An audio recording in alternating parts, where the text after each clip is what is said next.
To see these animals as they really are, we flip her up and dive into their world.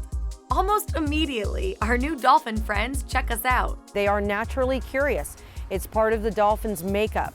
These are all signs of an animal that has physically adapted to their environment, and their brains have been allowed to evolve to a higher level and to do other things than think about just survival day to day. In the bumper, we found 25 to 30 pounds of crystal meth. That's millions of dollars worth of crystal meth.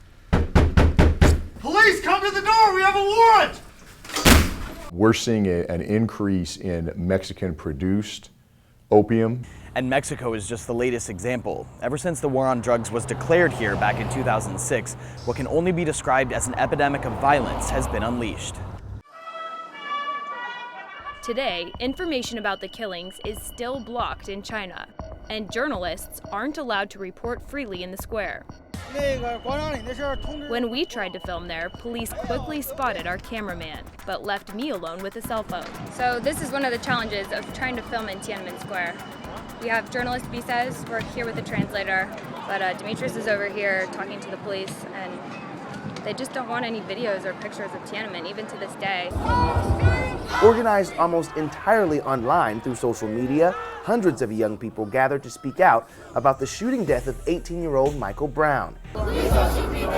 What does it feel like as a police officer to hear, your community respond this way? It can be difficult. I mean, to have people tell you that they want to kill you and they hope you die, they're going to come find you at your home, that's disheartening. They say you'll get to experience just how tough crossing the border can be.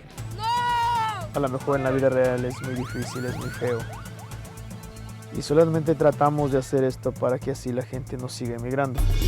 We spent the next 5 hours crawling through tunnels, marching through mud, and jumping over streams, all while avoiding La Migra and bandits that were trying to rob our group of supplies and kidnap our women.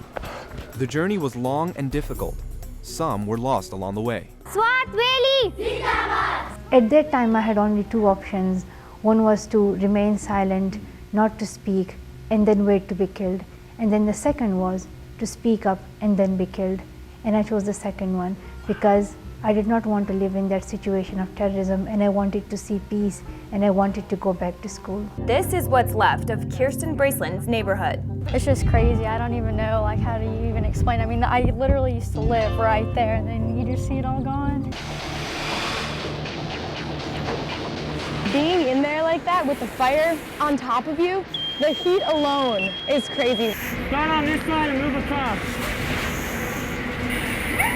It gives you a whole other type of appreciation for fire, and the heat's definitely something that you hear about, but you can't feel until you're really inside the fire like that. And a new symbol of survival at Ground Zero is this building, One World Trade Center. We wanted a look from the top. How high would you say we are right now? At 800, just about 800 feet, we reached the top of that building. 800 feet. You're about halfway there. That's the desperate scene for many of the typhoon survivors in Tacloban.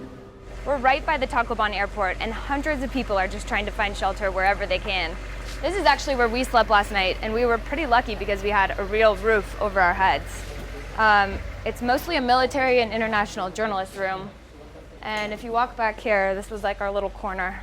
Here on this metal ground, we laid some raincoats down and just kind of ducked under these cots. We just bought this pineapple for around 16 cents, which back in the States is next to nothing. But here in Cuba, where people live off just 20 bucks a month, pineapples can become a luxury. And luxuries are out of the question, as most Cubans have struggled just to put food on the table for decades. Even though we're just 90 miles apart, the U.S. cut off all ties with Cuba in 1961.